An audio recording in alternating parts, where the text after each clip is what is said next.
ፊዚክስ 101 በሉት ቲቸር ዳኒ ባልሆነም በገባኝ መጠን ካነበብኩት ትንሽ ነገር ሼር ላድርጋችሁ። ሰው ኤምሲ ስኩዌርን ለመረዳት ወይ ደግሞ E = MC ስኩዌር የሚለውን ሐሳብ ለመረዳት ትንሽ ወጣ ብለን መጀመሪያ ሪሌቲቪቲ ቲዮሪ የሚባለውን ሐሳብ መረዳት አለብን። ይህን ሐሳብ በሰፊው ያስተዋወቀው አልበርት አንስታይን ነውና ሪሌቲቪቲ ቲዮሪ ማለት ምን ማለት ነው? ከዚህ በፊት ከአንዴም ሁለቴ ተናግሬው አውቃለሁ ብዬ አስባለሁ። የመጀመሪያው ሪሌቲቪቲ ላይ ልትረዱት የምትችሉት ቲዮሪ አንድ ነገር በራሱ አይብራራም የሚል ሐሳብ ነው። ለምሳሌ መኪና ውስጥ እየሄዳችሁ በተለይ መኪናው በተመሳሳይ ስፒድ ወይ ደግሞ በፊዚክስ አገላለጽ በኮንስታንት ስፒድ የሚሄድ ከሆነ ፍጥነቱ ካልጨመረ ፍጥነቱ ካልቀነሰ በተመሳሳይ ፍጥነት የሚሄድ ከሆነ እናንተ እዛ መኪና ውስጥ ቁጭ ብላችኋል። እናንተ እረፍት ላይ ናችሁ። ኢነርሺያም ስላለ ተረጋግታችሁ ነው ቁጭ ያላችሁት። ውጪ ለሚያያችሁ ሰው ግን ታክሲ ውስጥ ነው ያላችሁት፣ እየተንቀሳቀሳችሁ ነው። ሪሌቲቭ ነው። እንደዛው ወጣ ስታረጉት አሁን ምድር ላይ ቁጭ ብላችሁ ሊሆን ይችላል። ይሄን ስታዩ ታክሲ ውስጥ የሆነ ቦታ ቁጭ ብላችሁ ነው። ግን ወጣ ብላችሁ እንደው ከስፔስ አንጻር ስታዩት ምድር እየተንቀሳቀሰች ነው። ስለዚህ ቁጭ ያላችሁም አላላችሁም ከምድር ጋር እየተንቀሳቀሳችሁ ነው። ሪሌቲቪቲ ቤዚክ የሚባለው ሪሌቲቪቲ ነው። አንድ ነገር በራሱ አይብራራ። ለመብራራት ከሆነ ነገር አንጻር መፎካከር አለበት ወይ ከሆነ ነገር አንጻር መነጻጸር አለበት። ሪሌቲቪቲ የሚባለው እሱ። ይሄ እንግዲህ ቤዚክ ነው፣ ማናችንም የምናውቀው ነገር ነው። ግን ትንሽ ፊዚክሱን ጠለቅ ብለን ስናየው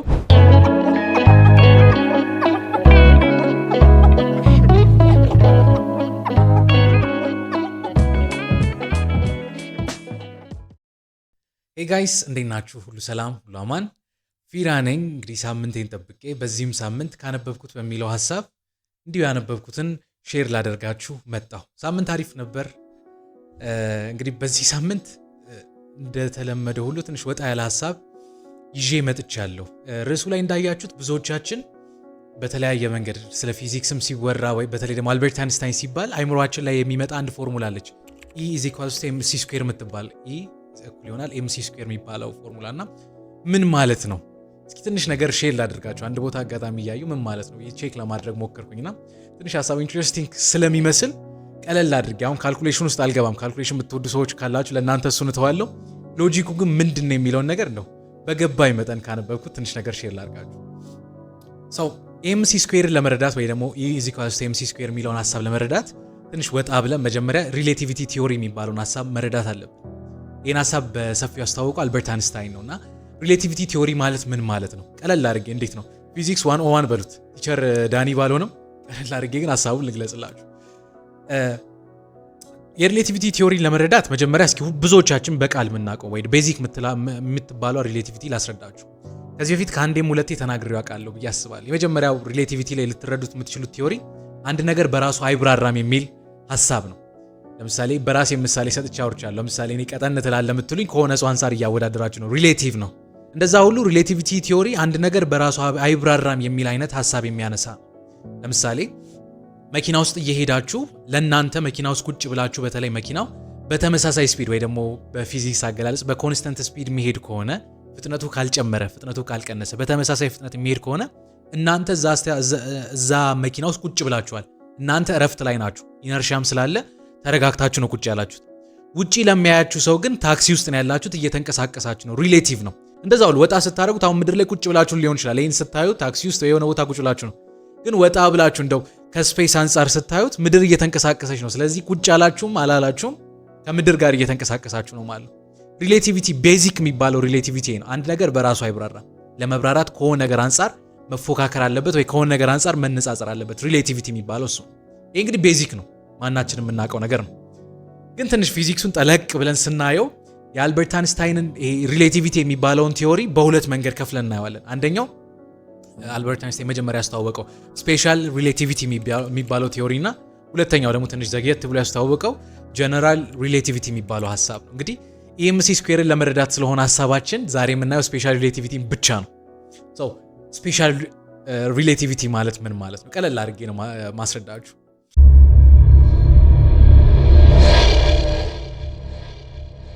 ይህን ሐሳብ አልበርት አንስታይን ያስተዋወቀው በውጪዎች አቆጣጠር በ1905 አካባቢ ነው እና ያኔ ይሄን ቲዮሪ ባስተዋወቀበት ሰሞን እንዴት ነው የፊዚክሱ ዓለም ውስጥ ቶታሊ ዲስራፕሽን የፈጠረው። ምክንያቱም ብዙዎች ዓለምን የሚረዱበትን መንገድ ቶታሊ ሺፍት ያደረገ ነው። ስፔሻል ሪሌቲቪቲ ማለት ምን ማለት ነው? ወይ ስፔሻል ሪሌቲቪቲ ቲዮሪ ስለምንድን ነው የሚያወራው? ስፔሻል ሪሌቲቪቲ ቲዮሪ በዋናነት የሚያወራው የአንድ ቁስ ወይም ደግሞ የአንድ ማተር ወይም የአንድ ነገር ፍጥነት ታይም እና ስፔስ ላይ ምን አይነት ተጽዕኖ ያመጣል የሚለውን ሐሳብ ነው የሚናገር። ትኩረት አድርጎ የሚያወራው ሐሳብ ይሄ ነው። በታትነዋለሁ ግን ልድገመው። የአንድ ቁስ ወይም የአንድ ነገር የእንቅስቃሴው ፍጥነት ስፔስ እና ታይም ላይ ምን አይነት ተጽዕኖ ያመጣል የሚለውን ነገር የሚያጠና ምድረው ቲዮሪ ነው። ይህን ቲዮሪ በደንብ ሰፋ አድርገን ለመረዳት እዚህ ቲዮሪ 3 መሰረታዊ ነገሮችን መረዳት አለብን። እነዚህ 3 ነገሮች ከገባችሁ ስፔሻል ሪሌቲቪቲ የሚለው ሐሳብ በደንብ ገብቷችኋል ማለት ይቻላል። የመጀመሪያው መረዳት ያለባችሁ ነገር እንግዲህ ይቺኛው ቦሪንግ ፓርቲ የምታሰለችዋ ፓርቲ የሚያስብለው አይነት ፓርቲ የለም እሱ ነው። ምንድነው የመጀመሪያው ክፍል እዚህኛው ስፔሻል ሪሌቲቪቲ ውስጥ መረዳት ያለባችሁ ነገር የአንድ ቁስ ወይም የአንድ ነገር የእንቅስቃሴው ፍጥነት የስፒድ ኦፍ ላይት ወይም ደግሞ የፀሐይ ፍጥነት ላይ ምንም ተጽዕኖ አያመጣም የሚለው ነገር እንግዲህ ቦሪንጉ ፓርቲ ነው። አንድ ነገር የሚንቀሳቀስበት ፍጥነት የፀሐይ ፍጥነት ላይ ምንም አይነት ተጽዕኖ አያመጣም። ፈጠነም ቀሳለም አትሬስትም ቢሆን የፀሐይ ፍጥነት ላይ ምንም ተጽዕኖ አያመጣም። ስለዚህ ከዚህ ተነስቶ የፀሐይ ፍጥነት ኮንስታንት ነው ወይ ደግሞ የፀሐይ ፍጥነት የሚቀያየር አይደለም ብሎ የፀሐይ ፍጥነትን በሲ ሰየማት። ብዙዎቻችሁ ሲ የሚለውን ነገር ካያችሁ ፊዚክስ ውስጥ የሚገልጸው የፀሐይ ፍጥነትን ነው። እንግዲህ ኮንስታንት የሆነ ቁጥር ነው። ቁጥሩም እንግዲህ ማወቅ ከፈለጋችሁ እንደ ኢንፎርሜሽን 299,792,458 ሜትር ፐር ሰከንድ ብሎ ያስቀምጠዋል። ወይም ለመረዳት እንዲመቸን ከፈለግን እኛ ወደ 300 ሚሊዮን ሜትር ፐር ሰከንድ ይሄዳል። ብርሃን ከፀሐይ ተነስቶ ከአንድ ቦታ ለመጓዝ በሰከንዶች ውስጥ ወደ 300 ሚሊዮን ሜትር ይጓዛል እንደማለት ነው። የአንድ ነገር እንቅስቃሴ የፀሐይ ፍጥነት ላይ ምንም ተጽዕኖ አያመጣም። ቦሪንጉ ፓርቲ ነው። ሁለተኛው መረዳት ያለባችሁ ነገር ደግሞ አሁን ትንሽ ኢንትረስቲንግ እየሆነ ይመጣል።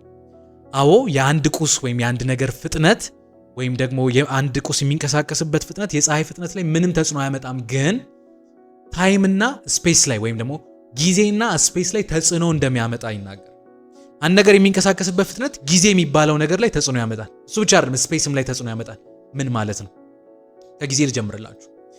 አንድ ነገር የሚንቀሳቀስበት ፍጥነት ጊዜ ላይ ተጽዕኖ ያመጣል ሲል አልበርት አይንስታይን ያስተዋወቀው ሐሳብ ምንድነው? አንድ ነገር የሚንቀሳቀስበትን ፍጥነት እየጨመረ በመጣ ቁጥር አሁን አንድ ነገር ፈጠነ ወይ ቀዘቀዘ ምንለው ከሆነ ነገር አንፃር ነው ብለናል አይደል? ሪሌቲቪቲ።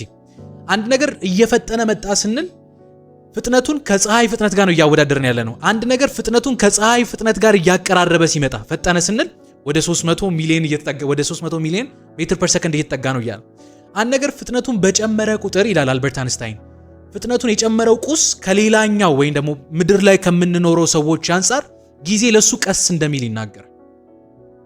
ደግሜ ላውራ። አንድ ነገር ፍጥነቱን በጨመረ ቁጥር ጊዜ ለዚህ ቁስ እየቀዘቀዘ ይመጣል። ምን ማለት ነው? በጣም በፍጥነት መራመድ ስትጀምሩ ወይ በጣም በፍጥነት መጓዝ ስትጀምሩ ለናንተ ጊዜ ከኛ ቀስ እያለ ይመጣል ማለት ነው። እኔና እናንተ ተመሳሳይ ሰዓት አድርገን እናንተ በዛ ፍጥነት ብትሄዱ በዛ ፍጥነት ስትሄዱ ምናልባት ከኔ ሰዓት 30 ሰከንድ እናንተ ጋር ቀዝቀዝ ብሎ ሊመጣ ይችላል። እኔ ጋር 1 ተኩል ነው፣ እናንተ ጋር ገና 1 ሰዓት። አንድ ነገር በፀሐይ ፍጥነት ምንድነው በጣም ፈጣን እየሆነ ሲመጣ ለፀሐይ ፍጥነት እየተጠጋ ሲመጣ ጊዜ ለዚህ ቁስ ወይም ደግሞ ለዚህ ሰው ወይ ለዚህ ነገር እየቀዘቀዘ ይመጣል። ሞር ኢንትረስቲንግ የሆነው መቼ እንደሆነ ታውቃላችሁ? አንድ ነገር በጣም ፈጥኖ እስካሁን ድረስ እንግዲህ በታሪክ እንደዚህ አይነት ነገር አልተፈጠረም። አንድ ነገር ፍጥነቱን ጨምሮ ከፀሐይ ፍጥነት እኩል ሲሆን ምን እንደሚሆን ታውቃላችሁ? በሪሌቲቪቲ ቲዮሪ መሰረት አንድ ነገር ፍጥነቱን ሲጨምር ሰዓት እየቀዘቀዘ ይመጣል ወይ ደግሞ ሰዓት ቀስ እያለ ይመጣል። ፍጥነቱ ሄዶ ከፀሐይ ፍጥነት ጋር እኩል ሲሆን ሰዓት ሊትራሊ እንደሚያቆም እንግዲህ ቲዮሪው ይናገራል። በፀሐይ ፍጥነት መራመድ ስትጀምሩ ሰዓት እናንተ ጋር ያቆማል። ምን ማለት መሰላችሁ? እኛ ጋር ሰዓት ገና 1 ሰከንድ ሳይሞላ እናንተ ወደ 300 ሚሊዮን ሜትር ተጉዟቸዋል ማለት ነው። ያውን ቋም ማለት መሰላችሁ? ዓለም ጋር ወይ ሰዓታችን እኛ ጋር 1 ሰከንድ ልክ እንደሞላ እናንተ ዓለምን 7 ጊዜ ዞራችኋታል ማለት ነው። አንድ ነገር በፀሐይ ፍጥነት መጓዝ ሲጀምር ሰዓት እየቀዘቀዘ ይመጣል። ይበልጥ ኢንትረስቲንግ የሆነው የቱ ጋር መሰላችሁ? እሺ አንድ ነገር በፀሐይ ፍጥነት እየሄደ ሲመጣ ጊዜ እሱ ጋር እየቀዘቀዘ ይመጣል ወይ ደግሞ ጊዜ እየዘገየ ይመጣል። ከፀሐይ ፍጥነት እኩል መጓዝ ሲጀምር ጊዜ እሱ ጋር ይቆማል፣ ጸጥ ይላል። ወዲፍ ከፀሐይ ፍጥነት በላይ ሲሄድ ምን ይፈጠራል ካላችሁ ብዙዎቻችሁ ፊልም ላይ ታችኋል ብዬ አስባለሁ። ታይም ትራቭል የሚባለው ነገር ይፈጠራል። ፀሐይ ፍጥነት ጋር እየደረሰ ሲሄድ ጊዜ የሚዘገይ ከሆነ ፀሐይ ፍጥነት ጋር ጊዜ የሚቆም ከሆነ ከፀሐይ ፍጥነት በላይ ሲሄድ ከጊዜ ወደ ኋላ መሄድ ይችላል ወይ ደግሞ ታይም ትራቭል ማድረግ ይችላል። ጊዜን አልፎ ወደ ኋላ መሄድ ይችላል። ደ ፍላሽ የሚለውን ተከታታይ ፊልም አይዶን ነው ካያችሁት፣ እዛ ፊልም ላይ አንድ ኤፒሶድ ላይ እንደዚህ አይነት ሎጂክ እንደተጠቀሙ ታያላችሁ። በጣም ካራክተሩ በጣም በፍጥነት ይሄዳል። በጣም በፍጥነት መሄድ ሲጀምር ከፀሐይ ፍጥነት እኩል መጓዝ ሲጀምር የሆነ ሰዓት ላይ ታይም ስታክ ያደርጋል። ሰዎቹ የተንቀሳቀሱ አልመሰላቸውም። ፍጥነቱ ከፀሐይ ፍጥነት በላይ ሲሆን ወደ ኋላ ታይም ትራቨል አድርጎ የተለያዩ ነገሮችን ሲያደርግ ታያላችሁ። አንድ ነገር የሚንቀሳቀስበት ፍጥነት እየጨመረ በመጣ ቁጥር ጊዜ ላይ እንደዚህ አይነት ተጽዕኖ ያመጣል። ይሄንን ፊዚክስ ታይም ዲሌሽን እንደሚለው ታያላችሁ። ሁለተኛው እንግዲህ መረዳት ያለባችሁ ነገር ይሄ ነው። ሌላኛው ደግሞ ስፔስ ላይ የሚያመጣው ተጽዕኖ ምንድነው? አንድ ነገር በጣም በፍጥነት እየሄደ ሲመጣ በተለይም ደግሞ በተመሳሳይ አክሲስ ላይ ከሆናችሁ ስፔሱ የጠበበ ይመስላችኋል ወይ ደግሞ አጭር የሆነ ይመስላችኋል። ለምሳሌ ቆማችኋል እናንተ አንድ ነገር በጣም ከግራ ወደ ቀኝ በትልቅ ፍጥነት ሲሄድ ሳይዙ የጠበበ ይመስላችኋል። እና ሁለተኛው መረዳት ያለባችሁ ነገር ይህንን ኮንሰፕት ለመረዳት አንድ ነገር በጣም በፍጥነት በመጣ ቁጥር ጊዜና ስፔስ ላይ ተጽዕኖ ያመጣል። ሶስተኛው ደግሞ መረዳት ያለባችሁ እዚህ ሐሳብ ስር አሁን ያልኳችሁ ወይ ደግሞ ርዕሱ ላይ ያያችሁት ኢኤምሲ ስኩዌር የሚለው ሐሳብ ምን ይላል?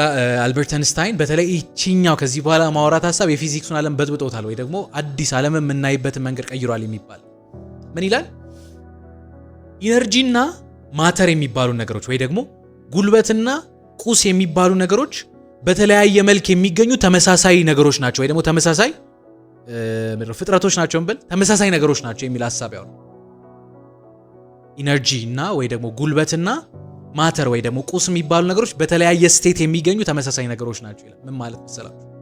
ለምሳሌ ውሃ አንዴ በረዶ ይሆናል፣ አንዴ ፈሳሽ ይሆናል፣ አንዴ ጋዝ ይሆናል። ተመሳሳይ ውሃ በተለያየ ስቴት ይገኛል።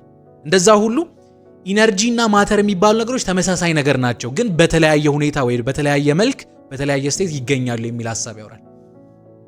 ለምንድን ነው ይሄ ነገር የፊዚክሱን ዓለም በጥብጦታል የሚባለው? ምክንያቱም ከዛ በፊት የነበረው ፊዚክስ ሰዎች በደንብ የሚያውቁት ፊዚክስ ሰር አይዛክ ኒውተንን ፊዚክስ ነው። ኒውተን ደግሞ ማተርና ኢነርጂን የገለጸበት መንገድ ማተር ሌላ ነገር ነው፣ ኢነርጂ ሌላ ነገር ነው ብሎ ነው የገለጸው። እንግዲህ ዲቴል አልገባም ሐሳብ ውስጥ፣ ግን ደግሞ ትንሽ ነገር ልግለጽላችሁ። አልበርት አይንስታይን ሙሉ በሙሉ ቀይሮታል የተባለበት ምክንያት እንደሆነ ድሮ ኒውተን ምን ይላል? ኢነርጂና ወይም ደግሞ ጉልበት የሚባለው ነገርና ማተር የሚባለው ወይ ቁስ የሚባለው ነገር የተለያየ ነው። ማተር ማለት በነገራችን ላይ የምታዩት ነገር ነው። እናንተ ማተር ናችሁ፣ እኛ ማተር ነን፣ ድንጋይ ማተር ነው፣ እጽዋት ማተር ናቸው፣ ዙሪያቸው ያለው ነገር ሁሉ ማተር ነው። እሱና ኢነርጂ ተመሳሳይ አይደሉም ይላል ማን ነው? ሰር አይዛክ ኒውተን። ግን ምን ይላል? ከአንድ ማተር ውስጥ ኢነርጂ ማውጣት ከፈለጋችሁ እዛ ማተር ላይ የሆነ ነገር መደረግ አለበት። ለምሳሌ አንድ ማተር ወይም ደግሞ አንድ ቁስ ሲንቀሳቀስ ካይነቲክ ኢነርጂ የሚባልን ነገር ይፈጥራል የሚል ሐሳብ ያወራል። ለምሳሌ መኪና ስትነዱ ያ መኪና ካይነቲክ ኢነርጂ አለው። ስትራመዱ ካይነቲክ ኢነርጂ ክሬት እያደረጋችሁ ነው። አንድ ነገር ሲንቀሳቀስ ካይነቲክ ኢነርጂ ይፈጥራል ይላል። ምን ማለት መሰላችሁ? አንድ ማተር ኢነርጂ አይደለም፣ ግን ከአንድ ማተር ወይ ከአንድ ቁስ ውስጥ ኢነርጂ ማውጣት ከፈለጋችሁ፣ ጉልበት ማውጣት ከፈለጋችሁ ያ ነገር መንቀሳቀስ አለበት የሚል ሐሳብ ነው የካይነቲክ ኢነርጂ ቲዮሪ። ለምሳሌ ፕራክቲካል ማየት ከፈለጋችሁ ግድብ፣ የውሃ ግድብ ከዚህ የመጣ ነው። ውሃ ሲንቀሳቀስ ካይነቲክ ኢነርጂ አለው እና አንድ ሀገር ከውሃ ኢነርጂ ማግኘት ከፈለገች ለምሳሌ አባይ ግድብ ልታዩ ትችላላችሁ። አንድ ወንዝ ሲንቀሳቀስ ካይነቲክ ኢነርጂ አለው። ያንን ወንዝ በደንብ አድርገው ይይዙትና ያ ወንዝ ተርባይን እንዲመታ ይደረጋል። ያ ተርባይን ያ ካይነቲክ ኢነርጂ ወደ ሜካኒካል ኢነርጂ ይቀይራል። ያ ሜካኒካል ኢነርጂ ቤት ወደ ኤሌክትሪካል ኢነርጂ ይቀየራል። እና አንድ ማተርና ኢነርጂ የተለያዩ ነገሮች ናቸው፣ ግን ከአንድ ማተር ኢነርጂ ለማውጣት መንቀሳቀስ አለበት ይላል አይዛክ ኒውተን። ካልሆነ ደግሞ አንድ ነገር እንዴት ነው ወደ ኢነርጂ ለመቀየር ፖቴንሻል ኢነርጂ ሊኖረው ይገባል። ምን ማለት መሰላችሁ? ቀለል አድርጌ እንደው ፖቴንሻል ኢነርጂ ምን እንደሆነ ለመግለጽ ፖቴንሻል ኢነርጂ ማለት ጀስት ሐሳቡ ራንደምሊ እንድትረዱት ኤክስፕሌን ከማድረግ በፊት እንድትረዱት ፖቴንሻል ኢነርጂ ማለት ወደ ፈንክሽናል ኢነርጂ ያልተቀየረ ግን ደግሞ ወደ ፈንክሽናል ኢነርጂ መቀየር የሚችል የታመቀ ኃይል ማለት ነው። ፖቴንሻል ኢነርጂ ማለት ካይነቲክ ኢነርጂ ሲንቀሳቀስ ነው። ፖቴንሻል ኢነርጂ ግን አልተቀየረም፣ ግን የመቀየር አቅም ያለው ነገር ፖቴንሻል ኢነርጂ ይባላል። ለምሳሌ እንዴት ነው አንድ ህፃን ልጅ አይታችሁ ይሄ ልጅ እንዲህ የመሆን ፖቴንሻል አለው ብላችሁ ከሆነ አላቅም፣ ይሄ ልጅ ጥሩ ሙዚቀኛ የመሆን ፖቴንሻል አለው ስትሉ ልጁ አልሆነም፣ ግን የመሆን አቅም አለው እያላችሁ። ፖቴንሻል ኢነርጂ ማለት እንደዛ ነው። ወደ ፈንክሽናል ኢነርጂ አልተቀየረም፣ ወደ ሆነ ነገር ልትቀይሩት የምትችሉት ኢነርጂ አይደለም፣ ግን የተጠራቀመ ኢነርጂ ነው። ለምሳሌ አንድ ኳስ አንስቼ እጄን ከፍ እንዲህ ባደርግ ኳሱ እጄ ላይ ነው ያለው፣ አልተንቀሳቀሰም፣ ግን ይሄን ኳስ ብለቀው ሲንቀሳቀስ ወደ ካይነቲክ ኢነርጂ የመቀየር ፖቴንሻል አለው። ስለዚህ ኳሱ እጄ ላይ ሲሆን ፖቴንሻል ኢነርጂ አለው ትላላችሁ። እጄን ዝቅ ሳረግ ትንሽ ፖቴንሻል ኢነርጂ አለው፣ ከፍ ሳረግ ትልቅ ፖቴንሻል ኢነርጂ አለው። ምን ማለት መሰላችሁ? ከፍታው በጨመረ ቁጥር ትልቅ ፖቴንሻል ኢነርጂ የመፍጠር አቅም አለው፣ ቢኮዝ ብዙ ካይነቲክ ኢነርጂ ክሬት ያደርጋል። ፎርሙላ ከፈለጋችሁ ፖቴንሻል ኢነርጂ ማለት ማስ ታይምስ ግራቪቲ ታይምስ ሄይት ነው። ማስ አለ፣ ክብደቱ አለ፣ ከዛ ግራቪቲ ወደ ምድር የሚሰበው ነገር አለ፣ ከፍታው አለ። ከፍ ባለ ቁጥር ብዙ ኢነርጂ አለው፣ ዝቅ ባለ ቁጥር ትንሽ ኢነርጂ አለው። ካይነቲክ ኢነርጂ ደግሞ ማለት 1/2 ማስ ታይምስ ቬሎሲቲ ነው አይደል? ቬሎሲቲ ስኩዌር v ስኩዌር ካልተሳሳትኩኝ። ቬሎሲቲ አንድ ነገር ሲንቀሳቀስ ይበልጥ ኢነርጂ አለው ይላል። ኢንስታይን ምን አለ? አልበርት አይንስታይን አንድ ነገር ተንቀሳቀሰም አልተንቀሳቀሰም፣ ከፍ አረጋችሁት አላረጋችሁት፣ አንድ ማተር የሚባል ነገር ስለተገኘ ብቻ በኤግዚስት ስላደረገ ብቻ ውስጡ በጣም ትልቅ የሆነ ኢነርጂ አለው የሚል ሐሳብ ያወራል። አስቡት፣ አላንቀሳቀስኩትም፣ መሬት ላይ የተቀመጠው አትሬስት የሆነ ነገር በራሱ ኤግዚስት ስላደረገ ብቻ ስላለ ብቻ ኢነርጂ ያለው ውስጡ ይላል።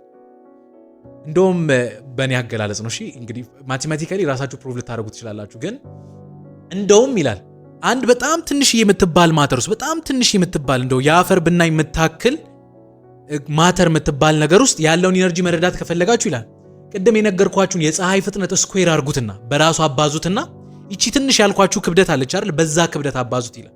ወይ ደግሞ አንድ በጣም ትንሽ የምትባል ቅንጣት የምትባል ማተር ውስጥ ያለውን ኢነርጂ ማወቅ ከፈለጋችሁ የዛን ማስ ወይም ደግሞ ክብደቱን በፀሐይ ፍጥነት ወይም ደግሞ የፀሐይን ፍጥነት ስኩዌር አድርጋችሁ በዛ አባዙት። እዛ ውስጥ ያለው ኢነርጂ በዚህ ልክ ትልቅ ነው የሚል ሐሳብ ያወራል። በሌላ ቋንቋ ትንሽ የምታክል ኢነርጂ ውስጥ ማወቅ ከፈለጋችሁ ማስን ሲባዛ ሲ ስኩዌር በፀሐይ ፍጥነት ስኩዌር አድርጋችሁ ታባዙት ትችላላችሁ። ምን አይል ሐሳቡ ክሬዚ እንደሆነ ልንገራችሁ። እንበልና አንድ ቁስ 0.000001 ክብደት ቢኖረው ወይ ደግሞ 1 ሚሊግራም ቢሆን ማለት በጣም 1 ሚሊግራም ማለት በጣም ትንሽ ነገር ነው። 1 ሚሊግራም ክብደት ያላት በጣም ኢመንት የሆነች ነገር ውስጥ ያለውን ኢነርጂ መረዳት ከፈለጋችሁ ይላል 1 ሚሊግራምን በፀሐይ ስኩዌር ለምሳሌ 300 ሚሊዮንን ስኩዌር አድርጉትና በ1 ሚሊግራም አባዙ ወይ ነው በ0.000001 አባዙት። እዛ ውስጥ ያለው ኢነርጂ ይሄን አይለው ይላችሁ። ካልኩሌት ስታደርጉት ምን አይል መሰላችሁ? በጣም ትንሽ የሆነችው 1 ሚሊግራም ውስጥ ወደ 900 ቢሊዮን የሚሆኑ ጁሎች አሉ ይላል። ወደ 900 ቢሊዮን የሚውል ጁል ማለት መሰላችሁ? እዛ ውስጥ ኦልሞስት እስከ 3000 ቤት ለአንድ ቀን ማብራት የሚችል ኢነርጂ አለ ይላችሁ። ትንሽ የምታክል ዕቃ ውስጥ ኤምሲ ስኩዌር ማለት ይሄ። በዛን ጊዜ እንግዲህ ፎርሙላው በጣም ወጣ፣ ብዙ አልታየለትም። ትንሽ ከሆነ ካልሳሳትኩኝ 3-4 ዓመት ከቆየ በኋላ ነው ይሄ ነገር እንዴት ነው ተብሎ ፕራክቲካል ሐሳቡን ማውጣት የጀመሩት። እንዴት ነው አንድ ማተር ውስጥ ትልቅ ኢነርጂ የሚገኝ? እናንተም በቃ እንዴት ነው ድማሚት በቃ የሚንቀሳቀስ መብረቅ ናችሁ እንደማለት ነው።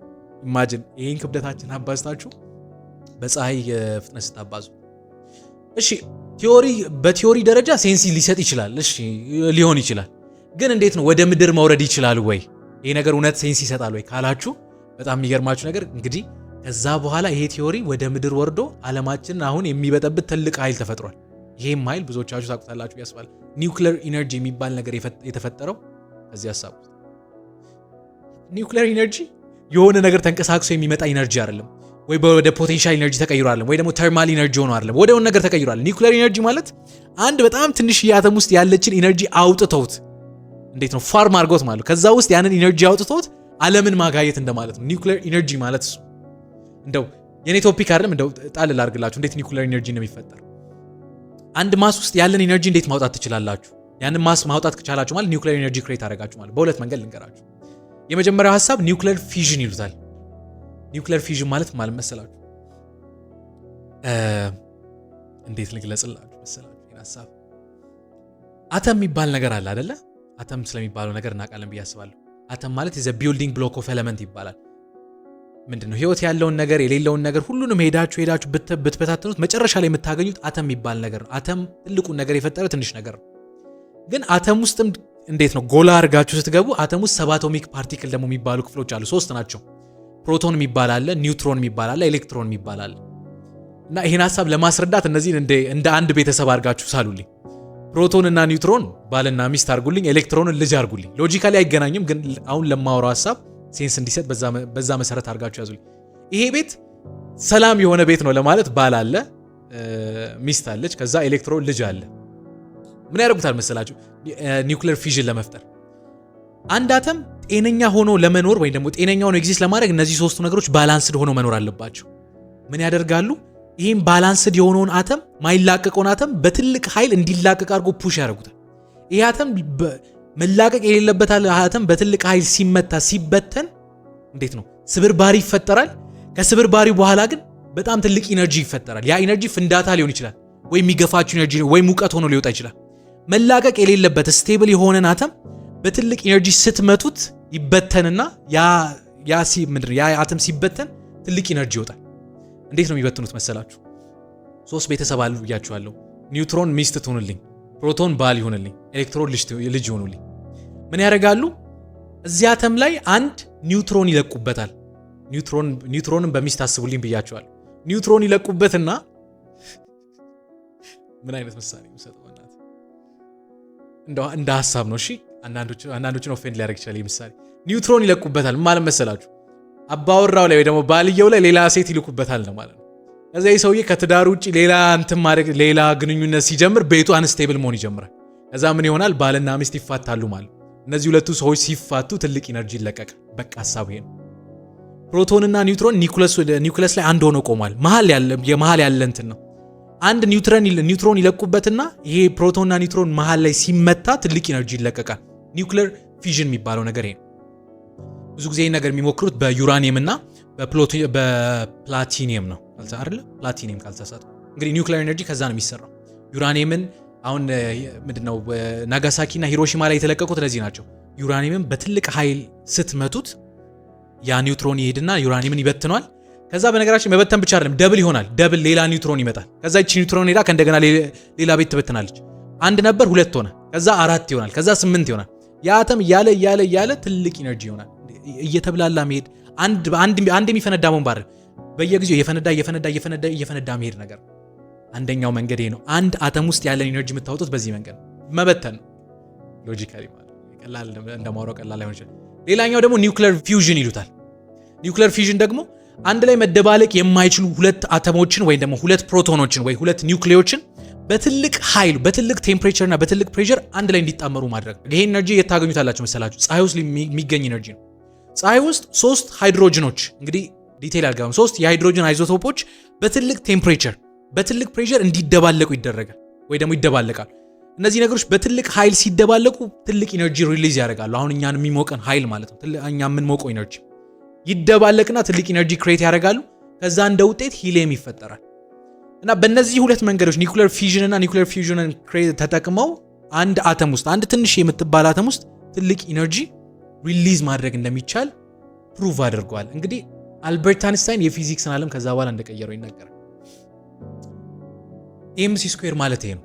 በጣም ትንሽ የምትባል አተም ውስጥ ያለች ወይ በጣም ትንሽ የምትባል ማተር ውስጥ እዛ ውስጥ ያለውን ኢነርጂ ማወቅ ከፈለጋችሁ የዛችን ማተር የዛችን ቁስ ክብደት የፀሐይን ፍጥነት ስኩዌር አድርጉና በዛ ስታባዙት እዛ ውስጥ ያለውን ኢነርጂ ማግኘት ትችላላችሁ ይላል።